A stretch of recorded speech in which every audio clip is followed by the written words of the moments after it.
Morning, Don. How are you today? Excellent. You? Good, good. Welcome to Bourbon Street, everybody. Don, it looks like you've got a spiffy setup there. Would you go out and rob a Best Buy recently, or what's going on? No, I spent the 15 minutes from last week that I wasn't in the show to actually go out and buy some stuff. So welcome, everyone.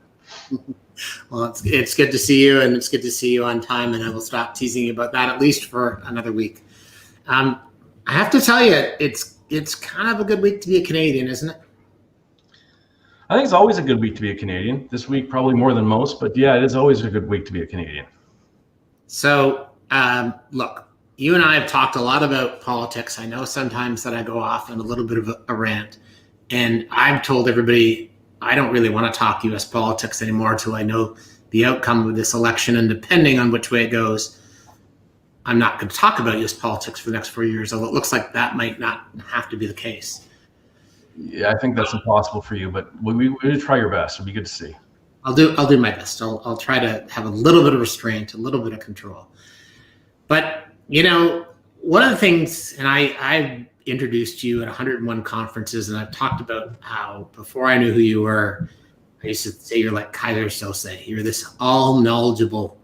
You know, I'd go to meetings at big brands like Coca-Cola, and I'd hear that until Don Mayo looked at a concept, it couldn't be approved because he's a researcher, and researchers and pollsters are held up here.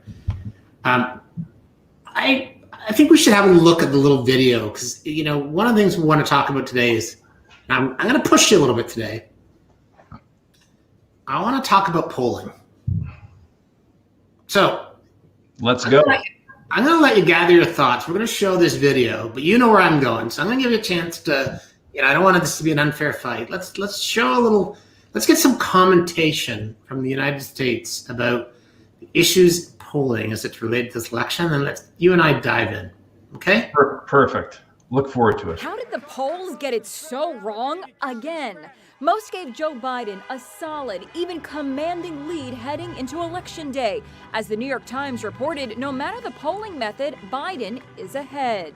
The polling was wrong. It was wrong again, even worse than it was in 2016. Polling was awful. The polling does seem to have been missed. There's no question about that. The Susquehanna poll was one of the few to give President Trump an edge. CEO Jim Lee says some Trump voters are shy about admitting they support the president. Well, heck, I think many Trump voters feel legitimately shamed for supporting a guy that they believe in, but he's been called everything from a racist to a misogynist by the media. There were warning signs the polls were understating the president's popularity, including all those extraordinary rallies in the midst of a pandemic. Patrick Murray is director of the Monmouth University poll, which predicted Biden victories in Florida by 5% and Pennsylvania by 7%. Of course, it didn't turn out that way. President Trump got a major win in Florida. Pennsylvania is just too close to call. It just seems to be that, as with anything that involves Donald Trump, he's a phenomenon unto himself. Now there's a backlash. Savannah Guthrie took 2 NBC pollsters to task on the Today Show. Well, this has been humbling for pollsters, and a lot of folks are waking up and saying, why were these seeming to be so off?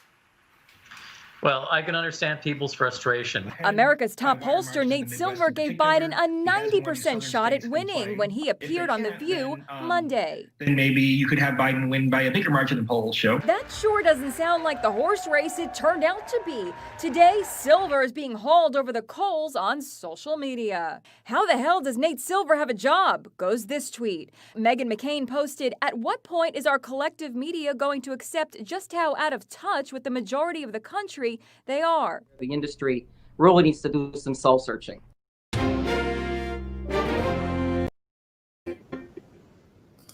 So, Don, any soul searching in your world? First of all, I know you're not a pollster, but I'd love your comments on this. Why is it so wrong? What's the fuck up? What? But it happens in Canada too. I mean, in Ontario, there's a mass majority called the day before an election and ended up being a Liberal majority.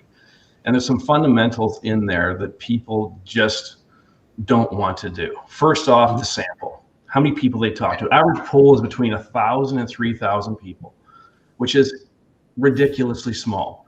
To do an adequate job in the U.S. with 50 states, you need 3,000 people per state to get plus or minus 1%. It's 150,000 people. They do 1,500, right? So the fact is, And when you do 3,000 people, your error factor is 1%. That would not call Georgia, or Nevada or Arizona. So the error factor is too small. It's irresponsible what they do. The second thing is their questions. Their questions are lazy. They don't ask, are they going to actually vote? Right? So they have registered voters and likely voters. Past behavior dictates future behavior. Are they going to vote? Are they going to vote if there's a line? Are they going to vote if the weather's bad? Are they going to vote if they have to work? Those people cannot be included. So it's a tough job. Part science, part art. They get it wrong consistently. Do they ever ask the why question? So you're going to vote for someone. Is it because, yeah, I think it's good, or this is the most important election of my life? And it costs a lot of money to do 150,000 surveys, a ton of money. And to ask the why question probably triples the cost. So they're lazy.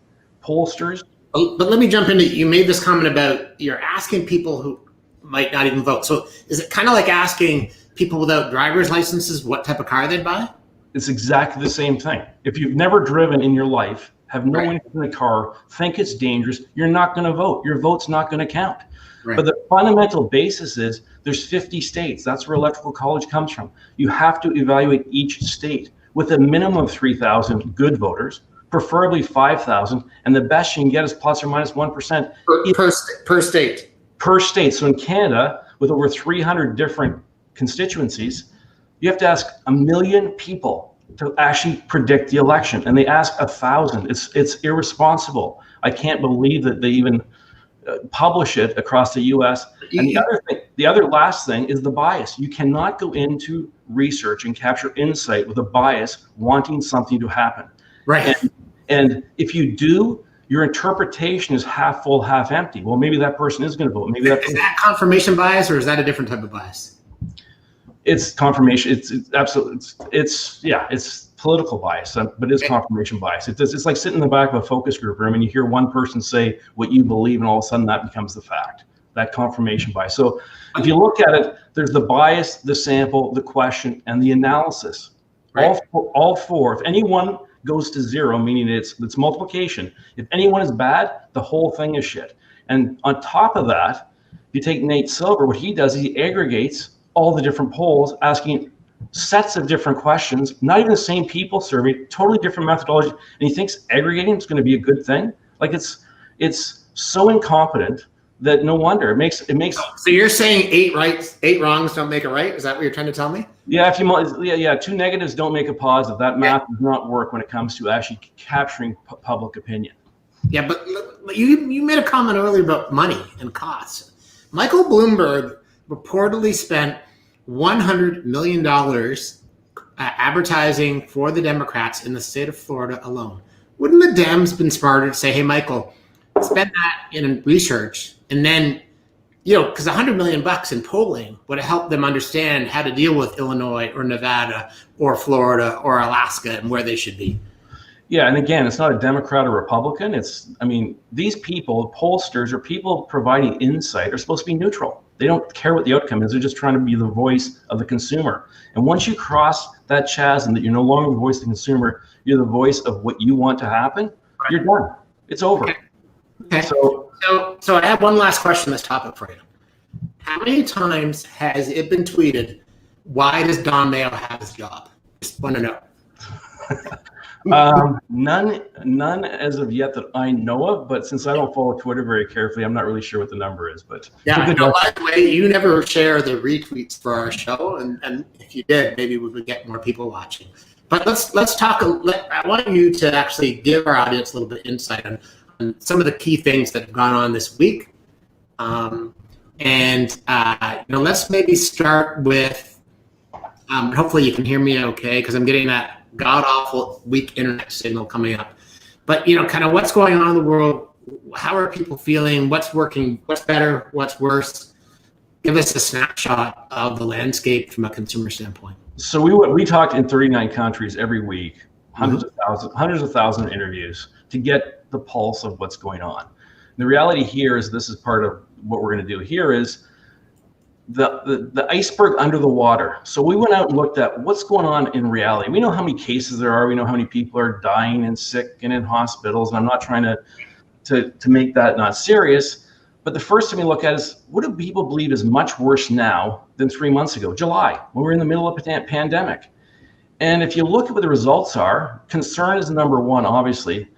But if you look at number 3, your stress level, the fact is minus 18%. Across the people we looked across, just in that group, it's 100 million people. Their stress level is much worse now than 3 months ago. 3 months ago, it was terrible, and it's getting worse. So the fact is, you look at feeling anxious, feeling frustrated. The point is, there's some really, really negative emotions going on that are going to impact how people deal, and we need to be conscious of them and actually be empathetic of what's going on. If we go to the next one, so that's the last 3 months, let's look at the worst ever they can remember in their life. So it doesn't matter if you're 18, 13, or 80. Yeah. What's the worst things ever that you remember in your life? So this is not much worse. Let's get to worst ever. The worst ever social unrest, and this is just not a US, this is a global thing, 34%. I mean, the pandemic's global, social unrest is global. Trusted and elected officials, that's not a US thing, that's a global thing. But let's look at number 3. Number 3 and number 4 are really critical in everyday life. Respect for one another. Right now, with frustration, anxiety, and stress, people can be mean, obviously. They can be mean at the best of times. They can be inconsiderate, non-empathetic. The fact is, right now, kindness is crucial. Respect is crucial. Let us know that people are stressed out, and let's take that extra breath and not be a complete dick, honking horns and just being rude to people and you're too close to me and all the things that everyone's lived with. So if you look at feeling anxious at the bottom, sleeping well, mental health, physical fitness level, racism, there's a lot of shit going on. And this is the worst ever in people's minds. So the pandemic... So let me just, I want to understand what you're saying. So this, you are asking consumers around the world today, what do you feel worst ever in your life about? So yeah, the number one thing is people have never been more concerned about social unrest in their lives. In their lives. This is the worst they've ever seen social unrest in their lives. And we talked from people from 13 as the youngest up to 85. So define for me again what social unrest means. It's in just in their terms. The fact is people not being, it's not just police brutality and Black Lives Matter and all that. It's just the fact is we're not in an easy place. It's not unexpected that the number is that big, but 34% consensus on worse is a big frickin' number. A third of the population. That's a massive number. And it's all the turmoil in their lives. It's what's really going on. I mean, the point is people are in pain. There's a lot of people in pain. And we have to be conscious of that. We go to another slide because we don't want to be on the negative side. Hold on, just before we go back one slide pretty please. Sorry to interrupt. You touched on something that's a big pet peeve of mine. Respect for one another. So this morning I'm jogging down Yonge Street on the sidewalk. There's a big pile of people coming up. I go onto the road, 2 lanes northbound. There's a guy driving northbound in my lane. There's nobody to the left of him. There's no cars around. He had to move 1.5 feet. Clearly he knows there's COVID on. Clearly he can see the frickin' packed sidewalk. And clearly he can see me because he moved 1.5 feet. What 2 things do you think he did as he got close and went past me? He honked and stopped and yelled at you, maybe. I don't know what he did. He honked. And then he told me I was number 1. Yeah, same thing. The point is, we want to find the pulse. And when we go out and look, we want to say, what are people feel great about? What do they feel terrible about? And this is what we're going to pay for. I talked about this yesterday. I think this is going to be a bigger virus than the virus. The repercussions of what's going on in people's minds, their stress level, physical fitness, feeling anxious, depressed, sleep deprived, not eating well, is going to potentially and hopefully not, be a bigger virus than the coronavirus. And this is the conversation, because we know the virus is going to be around for the next 9 months. This is the conversation brands need to be having, agencies need to be having, politicians need to be having. We need to fix this. We need to focus on this. We need to actually do something about this. Okay. So sorry I cut you off. Let's go to the next slide. So you made an interesting comment there about this will be around the next 9 months. So Don Mayo is now telling us it's gone next July. Well, that's what 100,000 people think as of yesterday. Gotcha. July 14th actually is their guess. and they have no clue. That's as good as a poll, Mark. That's a perfect example. I'm asking. All of my predictions for when this would end were so off that I'm just zipping it right now. Get me some duct tape. Okay, so let's give us some optimism. What are people feeling better about? So the interesting thing is, with this much close contact, with this much ability not to travel, not to go to work, not to go to school, right. one of the hypotheses out there was relationships in the household must be terrible. There's just this conflict, and optimistically, it appears the top three things that are net much better in the past months is relationship with people in your house, your family, your spouse, partner, all up 1, 2, 3 out of 100 things we looked at. There is people with commitment to health and wellness. Number 4. The shit that's going on number 5 lets people deal with stress better. So the fact is, you hear a lot of things about millennials being soft. Well, I think society is soft and has never been through something. We'll be a tougher society after that. We didn't need to go through this.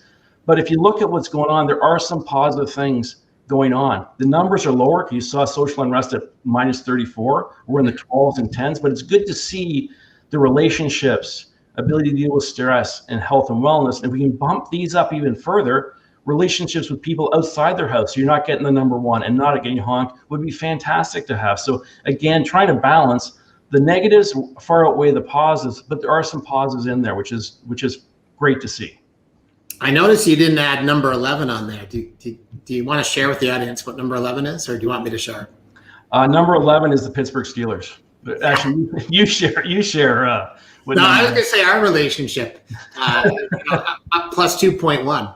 But what's interesting to me as a marketer is if you think about that last slide, that should be your insight slide for developing campaigns, should it not?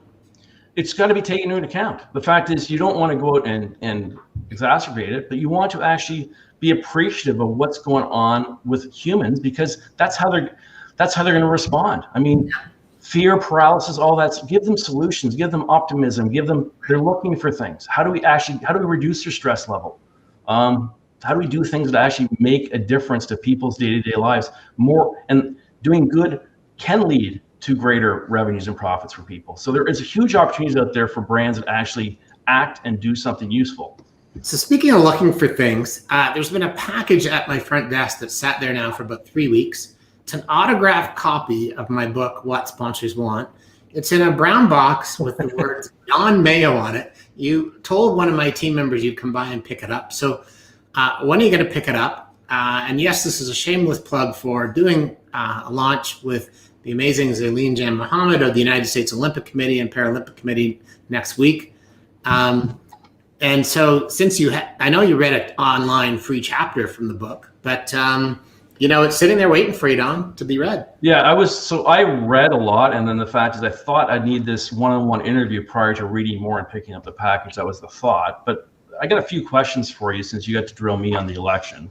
All right.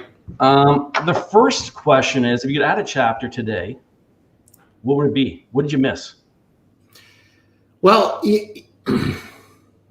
if I added a chapter today, probably the most fundamental thing that I missed is the book feels a bit old, because even though I wrote it 2.5 years ago, and I would say that esports is missing. So it's in there, but it's not in there at the level it should be at gaming. And it's an interesting one for me because I'm still not convinced whether or not esports is a sponsorship property or an advertising platform. Right. So the esports chapter, how about what would you, from the 50 or so odd years you've been working, what would you take from all that knowledge and apply today in this situation with COVID-19, with the worst ever, with a much better? What's 1 or 2 things you'd identify from that experience? What can you do today differently, or what can you do today effectively? I think in my career, probably the best thing that ever happened to me was early on, I got on a piece of business, the Mars Canada business. I had one job. I worked at a company called Glavin & Associates, which doesn't exist anymore. I like to tell young people that when you're thinking about, that sounded old, and I like to tell young people, but if you're thinking about a career, I recommend go somewhere that's growing or dying. flat, smooth water doesn't help. I was very fortunate to get on this account. It was the Mars Canada account. At the time, they were called EFFEM, E-F-F-E-M. Yeah. And I was so lucky because we were screwing that business up so badly that the fact that I would just come in and ask questions and listen. And I remember once thinking to myself, and they were a smart but tough client. And they beat the crap out of me. But I remember it wasn't personal. And I think for a lot of us, when coronavirus hit, we blamed ourselves. Why didn't we have more money in the bank? Why didn't we have a pivot strategy? Why didn't we have that? This isn't personal. You need to understand that it's business and it's challenged by society, and you talked about unrest. But I'd say the number one thing I'd bring forward is that it can be solved. I literally, in my 78 Volare, because that's what I was driving. Great car. Down Toronto, a great car. Got it really, and my dad put a 6-pack of duct tape on the front seat because, there's no roadside assistance for a 78 Volare. But I can remember driving back from horrific meetings, and I would just tell myself for the entire hour of the drive, I can solve this. I can solve this. And I think for anybody, if you know anything about me or you, solving problems begins with yourself first. So that's a long-winded way of saying the number one piece of advice I could give people from my career to deal with coronavirus is, what are you doing about it? How are you selling yourself on problems and solutions? What's your contribution? John Maxwell, who I love, inspirational writer, he posted a quote last weekend on Instagram. I've actually turned into a headline for a blog. It says, movements don't begin with masses. They start with one. So I love that sentiment of action. The fact is doing something and start with yourself, because that's paralysis gets us nowhere, as you know. So that's great. I'm going to come to the real question. If you weren't running 4 or 5 businesses, starting another 5 or 6 since COVID started, what chapter would you write if you were no longer in business, did not care about public perception or client perception? What's the chapter that's missing? I would disclose this not only the most stupid mistakes I made in my career, but how they came to be and how I really felt. And I think in order to actually share that in a fulsome way, you end up going to maybe hurt somebody's feelings. So let's pretend I was passed away and I was able to write this chapter from purgatory or wherever my post-life elevator takes me. We know where it is. Yeah. Spot in there. But I think I would not just talk about the mistakes I made, but really share the how. And I think my worry would be that somebody on the other side might be offended. And probably what I'd realize is that, like anything in life, I've just picked up the phone or dropped an email or gone and talked to them, that I could have resolved it. But I think of my career mistakes would be a great chapter. Excellent. When's that chapter being written? Well, I don't know. We'll get there. But let's talk about memories. And I want to jump into this because it's Remembrance Day next week. We opened the show today by talking about it's a great time to be a Canadian. It's interesting to me that historically, we as Canadians probably haven't had the same respect for our military that other countries have. I think Afghanistan actually really shifted people's minds. But you think about the thousands of young men and women that lost their lives, lost their abilities, that have sacrificed, and to this day. And so, I think it's really important for us to think about Remembrance Day next week.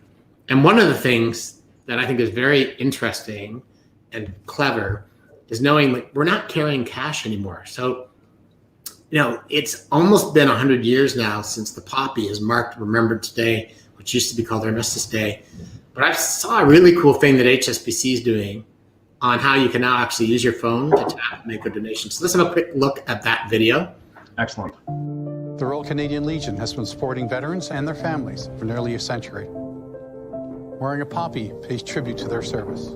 HSBC Bank wants to preserve this tradition, to remember our fallen, to recognize their sacrifices, to understand the significance of Flanders Fields. Now it's safe, secure, and easier than ever to show you remember. Fantastic. So there is, got to be activation of the week, if not the month. I have nothing to do with it, but I think it's beautiful. On the flip side, you came across something that I'm sure every veteran, every person who's a family member veteran will just be repelled by. Yeah, so we're looking through what's going on today, obviously doing some digs on Remembrance Day, and we see this morning Whole Foods grocery chains bans employees from wearing a poppy. It's not part of the uniform. And I mean, it's just like of all. Is this real or is this fake? Like, does it's CBC. I mean, Donald Trump will call it fake news. Well, let's just call it fact-based. And the reality is, you think of all the things we just talked about, all the things going on in the world, all the things about being kind, all the things about respect for people, and they think this is important enough to get through a boardroom to actually do this and actually instill something in Canada to make sure you can't actually show respect for people. It's mind-boggling, however, not surprising. Well, it's kind of like when Starbucks first said that their employees can't wear Black Lives Matter support clothing, and they quickly changed their mind. So somebody, I don't know who, you were obviously up at, I'm reading this, I'm leaning 4 a.m. this morning to find this. Do we really think somebody senior at Whole Foods knows? And like, what does the government think about this? Yeah, I mean, someone's got to know, because it does. The policies just don't pass, and you can say what you want about Doug Ford, but 10 o'clock this morning, so he's up a couple hours. Yeah, he identifies the fact that that's not cool. That's not going to happen. There's going to be legislation specifically for that. You can say what you want, but he does have some strong and acts quickly. Like you talked about action, Mark. You might not agree with everything he does, but at least he acts. And the fact is, Whole Foods went out of their way to act poorly, to do everything we can to increase stress level, show lack of respect. I mean, just cause anxiety of people who family members or proud Canadians actually served. And the fact is, now you can't wear that. Something they've worn for, as you said, 100 years. The point is, it's remarkable what people spend time and energy on to make the world a worse place. So I'd say that enough on that factor of Whole Foods. Here's my last word on it before we send you home with a video. In Flanders fields, the poppies blow. Between the crosses, row on row, that mark our place, and in the sky, the larks still bravely singing fly. Scarce heard amid the guns below, we are the dead, short days ago. We lived, felt down, saw sunset glow, loved and were loved, and now we lie in Flanders fields. Take up our quarrel with the foe, to you from failing hands we throw. The torch be yours to hold it high. If you break the faith with us who die, we shall not sleep, though poppies grow in Flanders fields. That was Lieutenant Colonel John McCrae from 1915. People don't know the backstory. Poppy seeds can live in ground forever. And when the soil's turned, poppies will emerge. And unfortunately, in different war sites in World War I, when the bombs hit, people died, the poppies grew. So Le souvenir est fondamental pour définir d'où je viens, qui je suis et où je m'en vais. I respect Remembrance Day. Because it's such an important date and such an important time. C'est important de se souvenir. Not just one single day, November 11. Le 11 du 11e mois à 11h. I think it's more than just saying thank you for your service. It's also about the human side and not just the faceless soldier side. Remembrance Day, I just think about Passchendaele, Omaha Beach, Juno Beach. Ce qu'on a fait pour les autres pays. 400,000 people took part in D-Day. La guerre de Corée. Hill 187. Stabilization in Congo. Qu'est-ce qui est arrivé en Haïti? The children of Afghanistan. The genocide that lasted 100 days. For me, it's to remember the fallen. Toutes les camarades avec qui j'ai combattu. I remember my husband, Corporal Bryce Keller. J'ai le capitaine Nicolas Godard dans mon cœur. Jean-Guy, mon ami. Caporal-chef Byron Druff. The families and the civilians and the people who have to deal with war in the places we've been. I remember World War I veterans when I was growing up. I remember Chinese Canadian in World War II. Ces gens-là ont fait des choses qui sont extraordinaires. They're the heroes. They gave their life. La raison pourquoi je suis ici, la raison pourquoi je porte cet uniforme, vient de ce qui a été fait par mes prédécesseurs. We have what we have in Canada today is thanks to our forefathers who have gone before us. I'm not a hero, I'm a survivor. Pour ces gens-là, ça vaut la peine de se souvenir puis de montrer du respect envers eux. Le souvenir continue de me propulser, de me motiver et de me convaincre d'accomplir la mission qui m'est assignée.